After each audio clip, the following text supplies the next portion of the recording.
I don't like the word music, no, sound, because music already has a certain history that's very closed, and I prefer the word sound. Music is another thing that also uses sound, but it's already has an entire cultural meaning and place in society. It's already codified.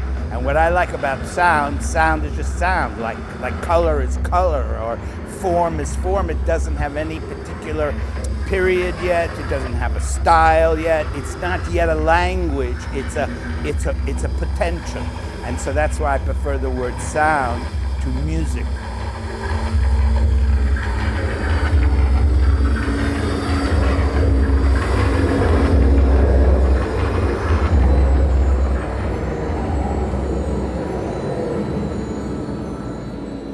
Sound is one of the purest form of sculpture. You know, it's a total spatial entity, and it's incredible that it's an invisible force, and that managed to reach every corner and to even go inside of you. I'm always amazed by the fact that so many of my memories are linked to sound and smell, actually. But we don't want to go into smell.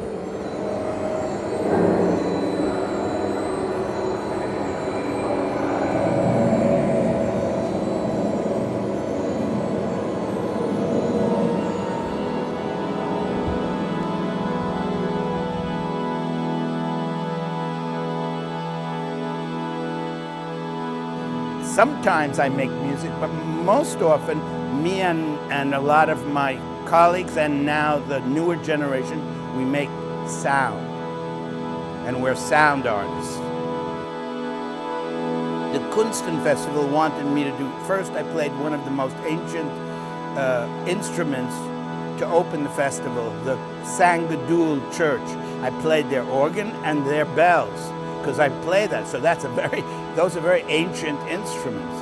And then at the end we said, well, let Charlemagne play with somebody from the now generation, and we'll put him in the new building that will eventually become the Pompidou.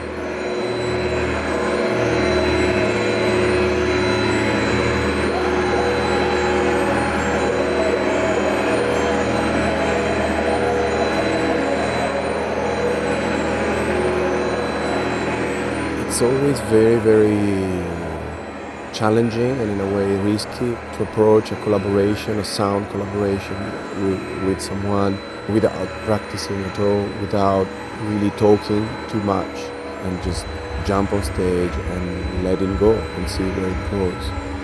And I guess the main comparison has always to be with nature, with forest, with the way the plants and everything grows.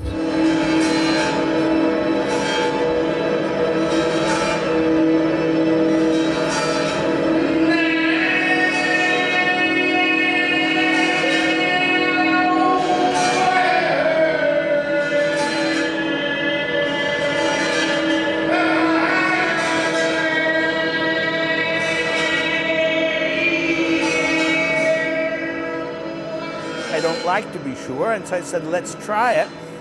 Doing one of the first performances, electric performances as a duo with Nico, and we come from two generations playing in this jungle.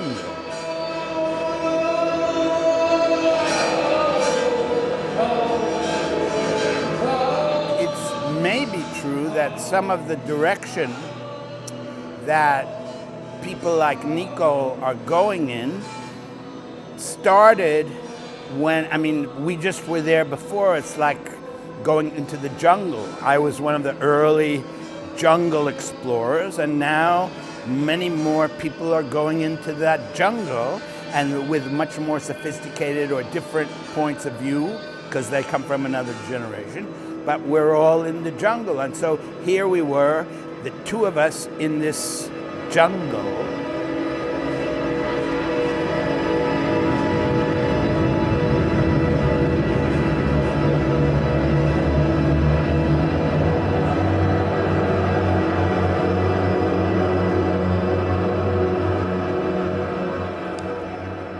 we're doing shows at the same time in museums in 2 different towns. And so it all worked out like sort of providence, magical providence.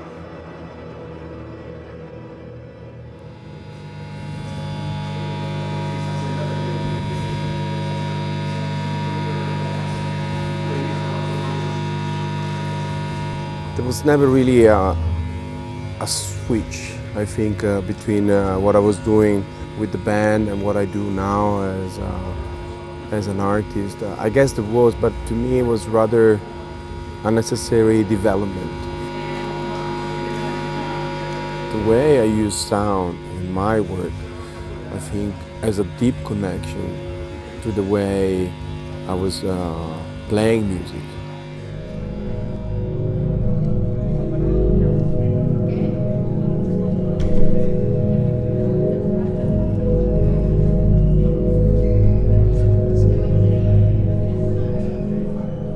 The latest performance at MAXXI Museum is deeply connected to the origin of the work which is associated to it.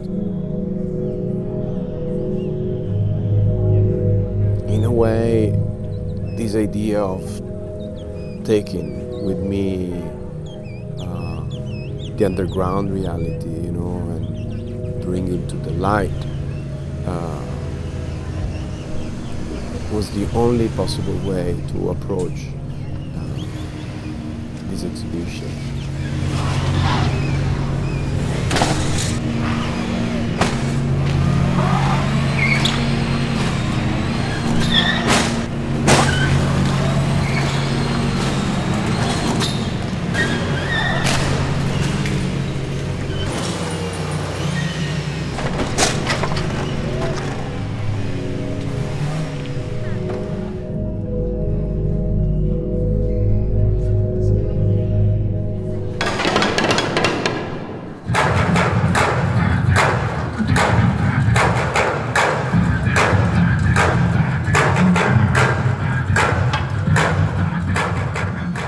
Always the singer of the band, so to me the physicality was always very, very important.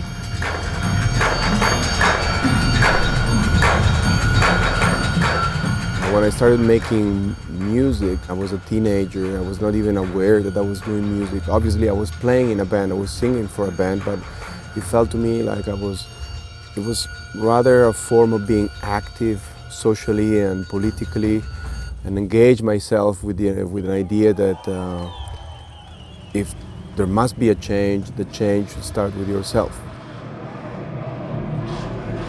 And at one point the band was not enough, and around that time I started to go and check museums during days off with the band. And I was taking notes of all the things that I would see and like and find interesting. And all of a sudden I started to mix the 2 realities, like the things I was seeing during the day in museums and the things I was doing in squats or private houses or small clubs.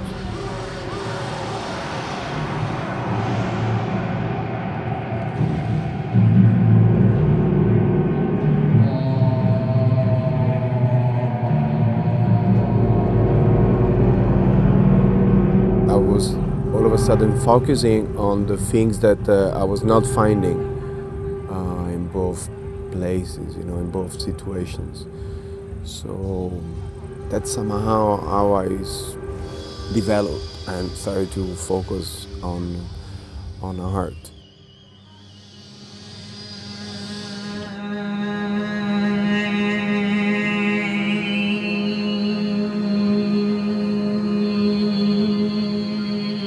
Language is very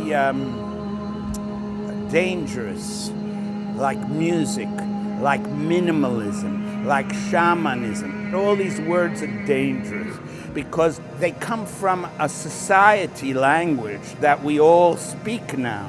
So it's a global language, and so the word, even shamans themselves, the pygmies or the aborigines or from the Polynesians, what does that mean? I mean, where did the word come from? But they are sort of these strange alternative priests or